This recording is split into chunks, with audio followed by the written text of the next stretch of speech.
समाजाच्या वतीनंच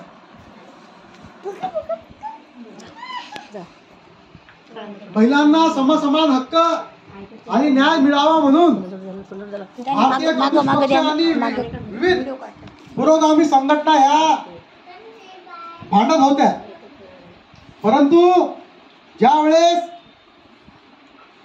विद्येची देवता सावित्रीबाई फुले यांचा जन्म झाला, जिजाऊ मातेचा जन्म झाला आणि एक भारतात महाराष्ट्रात आमूलाग्र बदल होण्यास सुरुवात झाली. सुरुवात होता होता इंग्रजांना आपल्यावर राज्य केलं. मग राज्य केल्यानंतर त्या काळातच डॉक्टर बाबासाहेब भीमराव आंबेडकर यांचा सुद्धा जन्म झाला आणि ते सुद्धा स्त्री मुक्तीच्या लढ्यासाठी भारतात आणि जगात भारतीय कम्युनिस्ट पक्ष आणि इतर सर्व पुरोगामी लोक स्त्री मुक्तीच्या लढ्यासाठी, स्त्रियांना मतदानाच्या हक्कासाठी आणि सर्व गोष्टी मिळण्याकरिता भांडत राहिले. भारत असा एक देश आहे आपला की त्या ठिकाणी मतदानाचा हक्क आपल्याला आयता मिळालेला आहे. नाहीतर इतर राज्यात भांडून मतदानाचा हक्क मिळवून घेतलेला आहे. परंतु ते दूरदृष्टी डॉक्टर बाबासाहेब भीमराव आंबेडकर आणि जे संविधान निर्माते त्या काळाचे होते, संविधान लिहिण्याकरिता जे संविधान परिषद होती त्यामधले पुरोगामी नेते, कम्युनिस्ट नेते आणि त्यानंतर डॉक्टर बाबासाहेब भीमराव आंबेडकर यांनी तो संविधान मध्ये आपल्याला महिलांना मतदानाचा हक्क दिला, समान वेतन समान कायद्याचा हक्क दिला.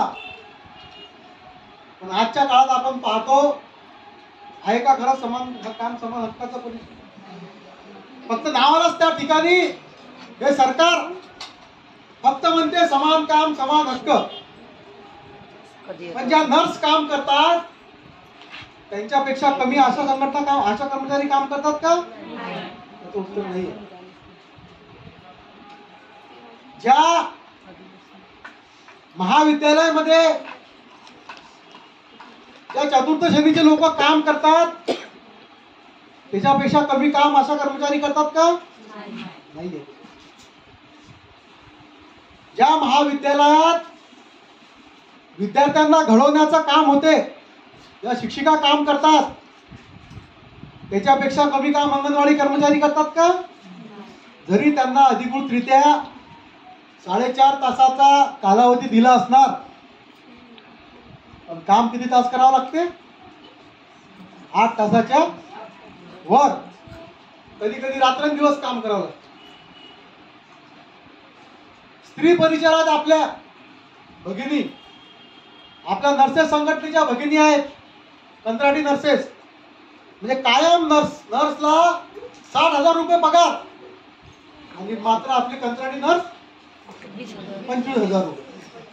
म्हणजे हीच सरकारच जर समानता या संविधानाला अंगीकृत हे सरकार आपण चालून राहिलेलो आहोत, हे सरकार आपली चालून राहिलेली आहे, ते सरकारच जर हे भेदभाव असं करत असणार, खासगी कंपन्या आणि खासगी तर इकडे आपण विचारूच नका. कृषी विद्यापीठात वारकेबाईची आई परमनंट झाल्या म्हणून त्यांना माहित आहे, तुम्हाला अनेक कर्मचाऱ्यांना माहित आहे, तिथे जे कायम मजूर आहे त्यांना 60,000 रुपयाच्या जवळपास पगार, 50,000 रुपये जवळपास पगार, 15,000 रुपयापासून स्टार्टिंग. आणि ज्या रोजंदारी बिचारा महिला आहेत, कंत्राटी महिला आहेत, त्यांना 7-8 हजार रुपयापासून पगार सुरू होतो. हीच का समानता आहे सरकारची? सरकारनं आश्वासन दिलं, मला अपेक्षा होती की तुम्ही आजच्या या बैठकीत संघटनेवर रोष व्यक्त करसाल, परंतु तुम्हाला संघटना कळलेली आहे.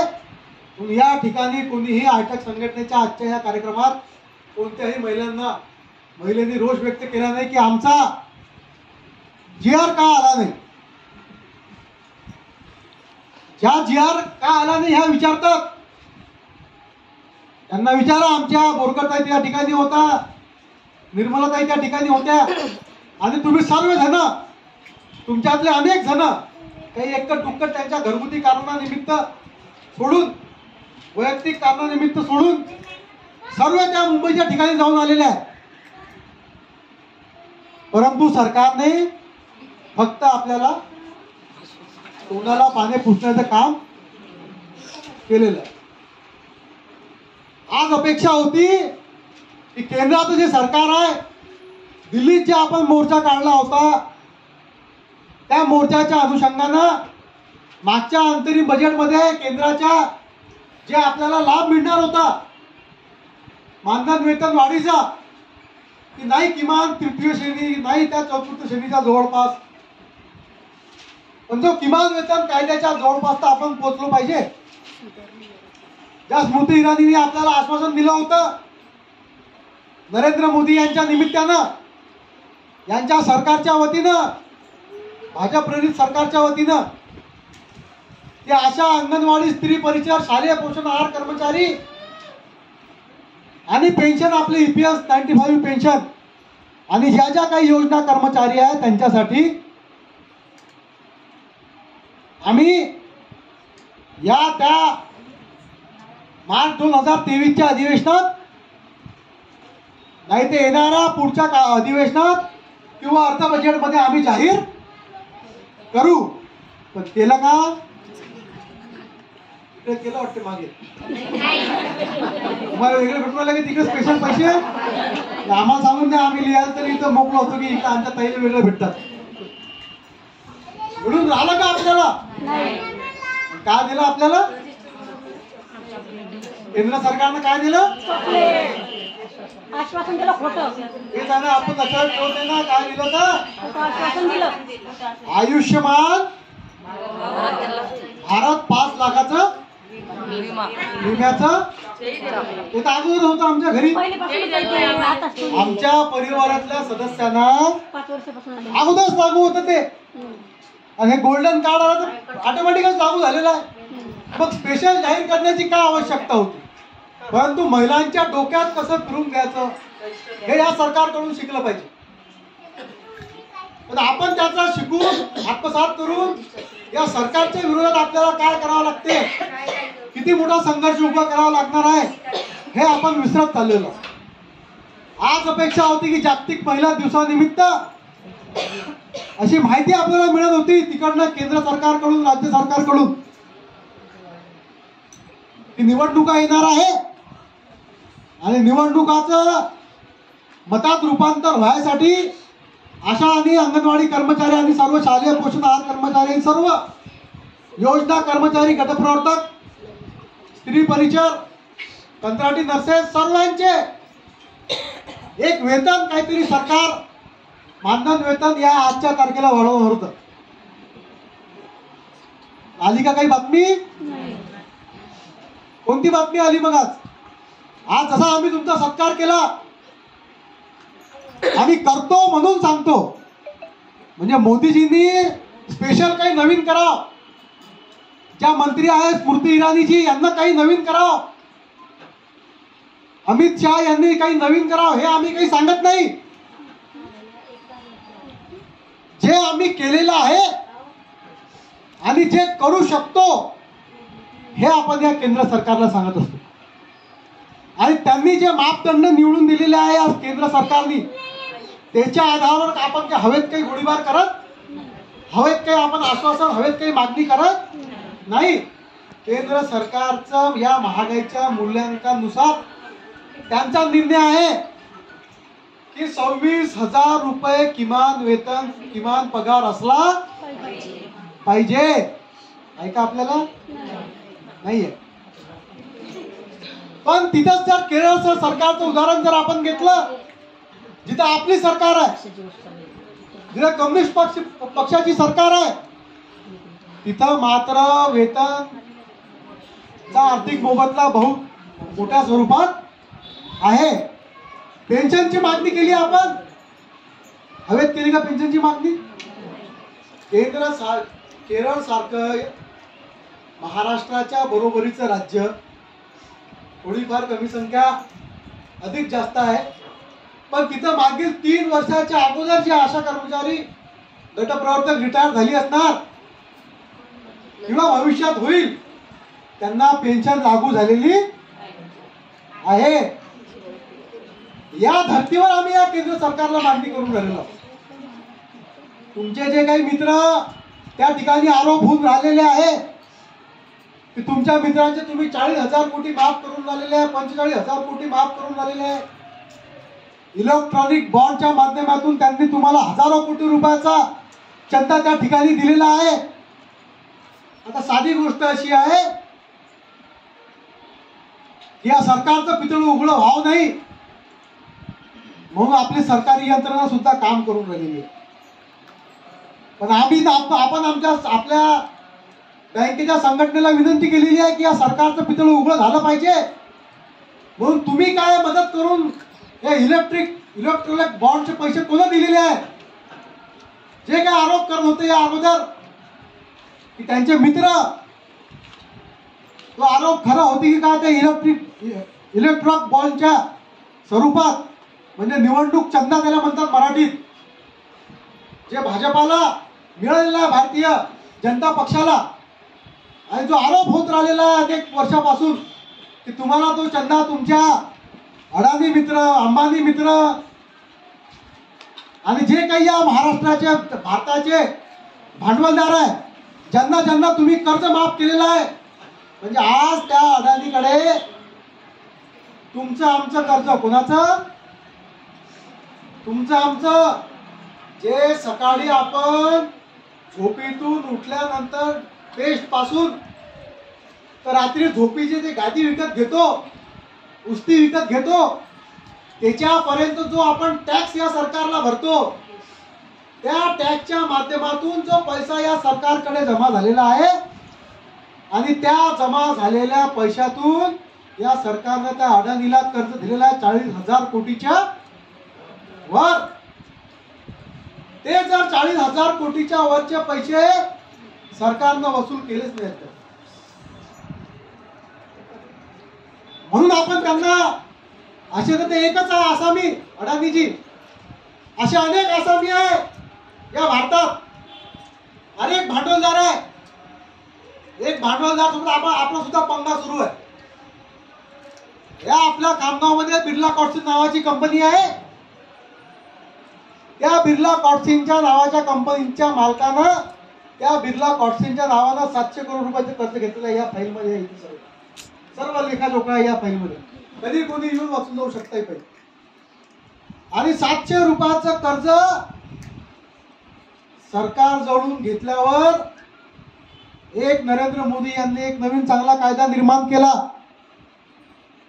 आपली पेन्शन काही विचार नाही पेन्शनच्या कायद्यासाठी, आपल्या मानधन मोबदल्याच्या वाढसाठी काही विचार नाही. परंतु सत्तेत आल्यानंतर त्यांनी 2016 मध्ये कायदा केला की हा जो टेबल बिर्ला कॉर्ट्सिंग नावाचा टेबल आहे, या बिर्ला कॉर्ट्सिंगनी जर सरकार जवळून 700 कोटी रुपये घेतले, त्यात कामगारांचे हे अमुक धमुक तमुक सगळं ते जर कर्ज व्हॅल्युएशन काढलं त्या बिर्ला कॉर्ट्सिंगचं तर 700 कोटी रुपयाच्या वर कर्ज आहे. आणि आता सरकारनं कायदा बनवला की जर त्या बिर्ला कॉर्ट्सिंगच्या मालकाले जर ते कर्ज भरता आलं नाही तर त्याची व्हॅल्युएशन काढा, ते प्रॉपर्टी विकायला काढा. आणि आज त्या प्रॉपर्टीची किंमत फक्त 51 कोटी रुपये. किती कोटी रुपये आहे? म्हणजे किती उरले 700 मधून? 700 मधून 51 गेले, किती उरले? 649 कोटी रुपये. किती? 649 कोटी रुपये या सरकारनं माफ करण्याच्या कायदा हा संसदेत पारित केलेला आहे. त्याला एनसीएलटी कोर्ट म्हणतात, ते कोर्ट तो निर्णय देत राहते. असे हजारो कोटी रुपये एनडीएच्या माध्यमातून 40,000 कोटी रुपयात जर येणाऱ्या 10 वर्षासाठी आपण म्हटलं की अशा योजना सुरू राहील आणि येणाऱ्या 10 वर्षात 40,000 कोटी रुपये वाटाव अशा कर्मचाऱ्यांना, माझ्या गणितानुसार या सर्व अशा कर्मचाऱ्यांना, प्रत्येक भारतातल्या 10 लाख अशा कर्मचाऱ्यांना, गटप्रवर्तकांना किमान 56,000 रुपये महिना मिळेल 10 वर्षापर्यंत. इतके पैसे माफ केले, इतके पैसे भरून आलेले नाही. म्हणजे आता तुम्ही पाहत असणार ते लग्नाचा कार्यक्रम येते का तुमच्या मोबाईलच्या रील मध्ये? कोणाचा लग्नाचा कार्यक्रम? माहिती आहे लोकांना, काही सांगायला काम नाही. जर सरकारने विचार केला, भारतीय कम्युनिस्ट पक्षाची सरकार आली तिथं, जर आम्ही विचार केला की आता अंबानी जोडून सगळे पैसे वसूल करायचे, तर त्याच्या घरचा रुमाल सुद्धा विका लागणार त्यांना. बाकी तर काही बोलतच नाही. दुसऱ्या लोकांसाठी ठेवतो काय बोलायचं म्हणून नामदेव ढसाळांच्या भाषेत. नामदेव ढसाळांच्या कविता वाचा तुम्ही. म्हणजे इतके पैसे सरकारचे, आपले तुमचे आमचे पैसे या सरकारवर, हे कायदे सरकारसाठी करून आलेलं आहे. म्हणून आता परत मुद्द्यावर येतो. अशी अपेक्षा होती की या सरकारला सुबुद्धी मिळेल. आज महाशिवरात्री आहे संपूर्ण जगात, भारतात आणि जगात, आणि जागतिक महिला दिवस सुद्धा आहे. या निमित्तानं हे सरकार संपूर्ण योजना कर्मचाऱ्यांना काही ना काही गिफ्ट देण्याच्या निमित्तानं आश्वासन देईल किंवा शासन निर्णय किंवा GR काढील. आलं का काही? काय आलं? काहीच नाही आलं. तुम्ही वाचून आले नाही, घरून स्वयंपाक केलं, दर्शन केलं, इकडे आले. 100 रुपये माफ केलेले आहे सिलेंडरचे. आज रुपये 400 रुपये. बहुत होगी महंगाई की मार. 400 का सिलेंडर अब नहीं होगा इस बार. चुन के लाओ. निवडून आल्यानंतर अजून 1200 रुपये. 1200 रुपये. आमच्या रामदेव बाबा कुठे गेले काही पत्ता नाही त्यांचा. आपण बोललो पाहिजे, आपण आपल्या जनतेला सांगितलं पाहिजे. म्हणून आज या भारतीय कम्युनिस्ट पक्ष महिला फेडरेशन तुमचा सत्कार करायचाच आहे. आजच्या दिवस तुम्ही उत्सव साजरा कराच तुमचा, पण मात्र उद्यापासून या सरकारच्या अधोगतीसाठी आपण प्रत्येक मिनिटाला काम केलं पाहिजे. 100 रुपये सवलत दिलेली आहे आणि त्यांची मीडिया 2-4 ते आता मी टाकलं आपल्या युट्यूबवर, भल्ला मोठ्या गेल्या महिलांजवळ 100 रुपये माफ झाले तर तुमची प्रतिक्रिया काय? 2 महिलांच्या बिचारा त्यांना समजलं नाही. त्यांना सांगितलं की मोदी यांनी चांगलं काम केलं. बाकीच्या 8 महिलांपैकी 6 महिलांना सांगितलं की फक्त तुम्ही आम्हाला उल्लू बनवायचं काम या ठिकाणी केलेलं आहे. म्हणजे हे सरकार काय देऊ शकत नाही आपल्या पैशातून. जेव्हा केरळची सरकार पेन्शन देऊ शकते, केरळची सरकार किमान वेतनाच्या जवळपास वेतन देऊ शकते, तर आपली भारत सरकार का देऊ शकत नाही? त्याचं उत्तर आहे मनुस्मृती. वाचून घ्या. त्यांना फक्त तुम्हाला चूल आणि मुलापर्यंतच सीमित ठेवायचं आहे. त्यांना फक्त तुमचा उपयोग, नामदेव ढसाळ ही कविता वाचून घ्यायचा, मी काही सांगत नाही, आता तुम्हीच वाचलं पाहिजे, त्याप्रमाणे करून घ्यायचं आहे. तर आता या ठिकाणाहून आपल्याला हाच निर्धार करून जायचा आहे. आजच्या तारखेपासून आम्ही सांगितलं होतं का सरकारला आमचं मानधन मोबदल्याचं वेतन वाढवून द्या म्हणून? आपण 7,000 रुपयांसाठी संप केला होता. पहिला संप कायसाठी होता आपला? ऑनलाईन कामं करणार नाही, तरी आपल्या महिला